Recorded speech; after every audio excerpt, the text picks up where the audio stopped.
Cette troisième partie tente de définir simplement l'univers observable et le cône du passé. Le modèle et la représentation de l'univers sont ceux décrits dans Comprendre l'univers, partie 1. Commençons par l'univers observable. Pour déterminer l'univers observable, il faut utiliser le calcul de la distance de réception qui a été défini dans la partie 1. Considérons des observations de temps de regard arrière croissant comme 3, 6, 9, 12 milliards d'années. Lors de la réception de leur lumière, plus loin nous regardons dans le passé, plus grande est la distance qui nous sépare des objets observés. Donc, la plus grande distance radiale correspondra à l'événement le plus éloigné dans le passé. Cet événement est le découplage photon-matière qui fut la première lumière de l'univers. Il constitue aujourd'hui le fond diffus cosmologique, le CMB pour Cosmic Microwave Background. Ainsi, tous les objets observables sont nécessairement à une distance inférieure à celle du fond diffus cosmologique, dont on va calculer la distance de réception, qui sera la dimension radiale de l'univers observable, appelée aussi horizon des particules. Avec le modèle utilisé, les photons du fond diffus ont été émis il y a 13,672023 milliards d'années. Le calcul de leur trajectoire détermine le point d'observation aujourd'hui sur l'arc de cercle des distances radiales. La distance obtenue est de 45,7 milliards d'années-lumière.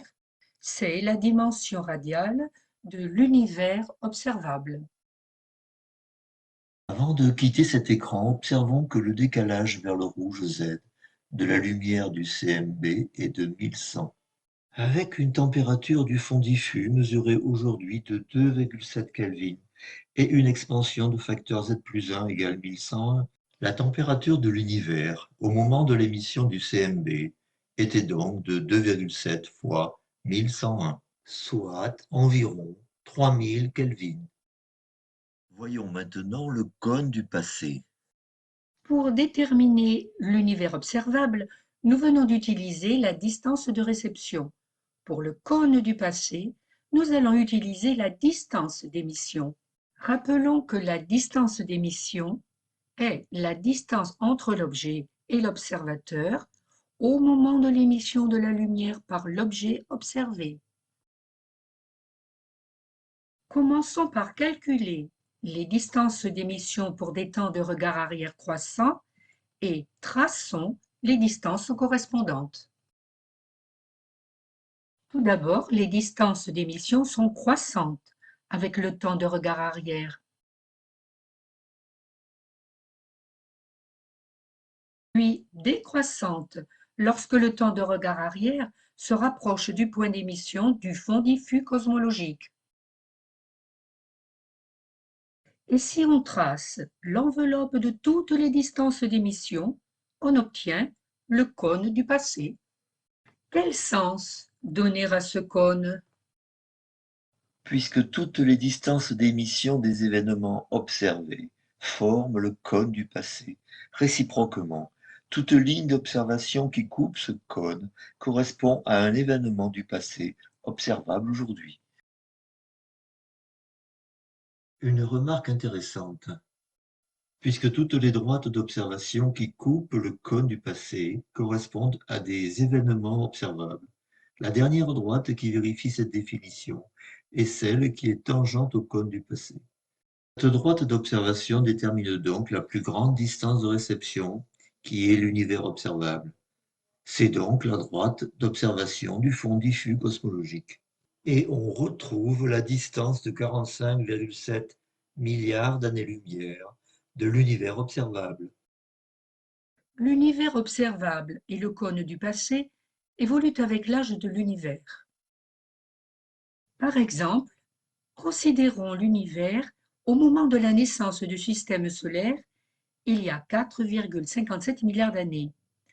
La dimension radiale de l'univers observable n'était que de 40,25 milliards d'années.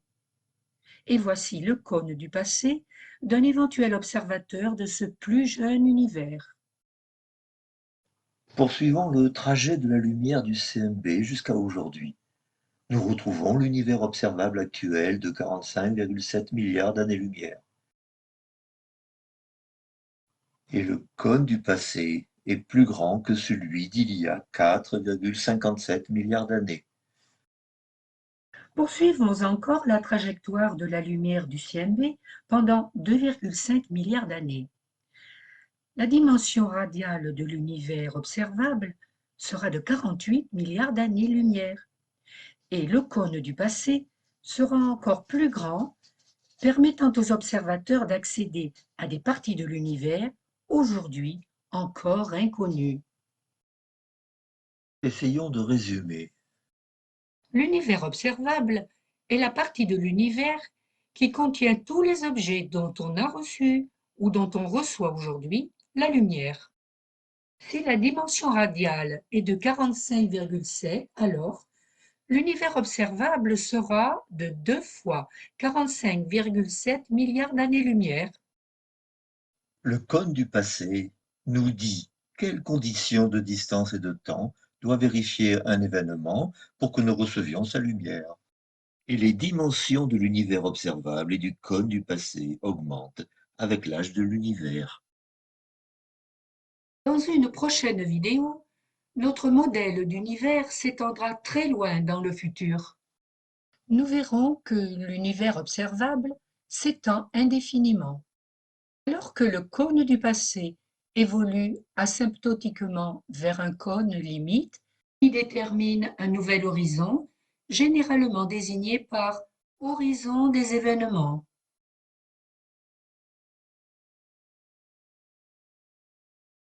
Une petite annexe sur la relation entre temps de regard arrière et décalage vers le rouge du fond diffus cosmologique, le CMB. Il suffit de reprendre la solution de l'équation de Friedmann-Lemaître pour une courbure nulle et en négligeant le terme de radiation. Avec les paramètres retenus pour cette simulation et z plus 1 égale environ 1100, on obtient un temps de regard arrière égal à 13,672023 milliards d'années.